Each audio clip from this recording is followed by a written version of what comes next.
Però entre tot aquest trànsit de viatgers hi ha qui ha patit dificultats especials. Alguns col·lectius, com els cecs, encara troben barreres difícils de superar a l'hora d'agafar un tren o un avió.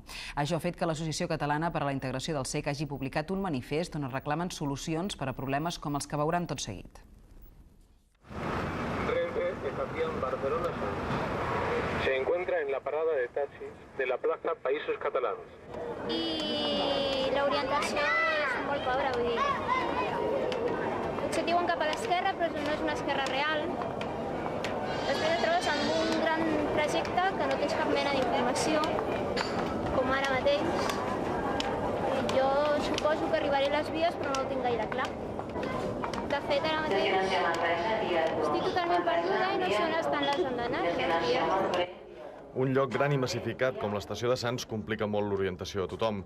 Cal seguir tota una sèrie d'indicacions visuals que sovint és necessari confirmar a les taquilles.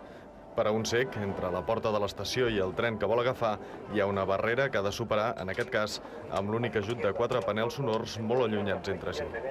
Pot haver algun problema amb alguna columna d'aquestes, degut a que hi poden fallar les bateries, pot fallar algun sistema de comunicació en un moment, però són averies que es detecten de seguida, es posa solució immediata i, per tant, afecten molt poc. Jo penso que en aquests moments estem desenvolupant una tasca, és nova, és innovadora, és important pels invidents i jo crec que si és millorable la millorarem, però estem fent un esforç molt important i crec que s'ha de valorar. Han posat uns intercomunicadors que donen una informació bastant limitada. Aleshores, això el que ens fa pensar és que s'estan fent moltes adaptacions que potser l'objectiu principal lamentaríem molt que fos el propagandístic i no el de servir a les necessitats dels disminuïts. L'adaptació de les instal·lacions no impedeix que qualsevol cec pateixi accidents que es podrien evitar amb un cost mínim. Les andanes tenen obstacles que no es detecten amb el bastó i que fan una mica més difícil el simple fet d'agafar un tren. I si a l'estació de Sants la normativa no s'aplica suficientment, a l'hora de pujar un avió el problema són justament les normes. Sota l'argument de la seguretat, companyies com Iberia o Aviaco no permeten que més de 2 persones amb disminució puguin viatjar soles.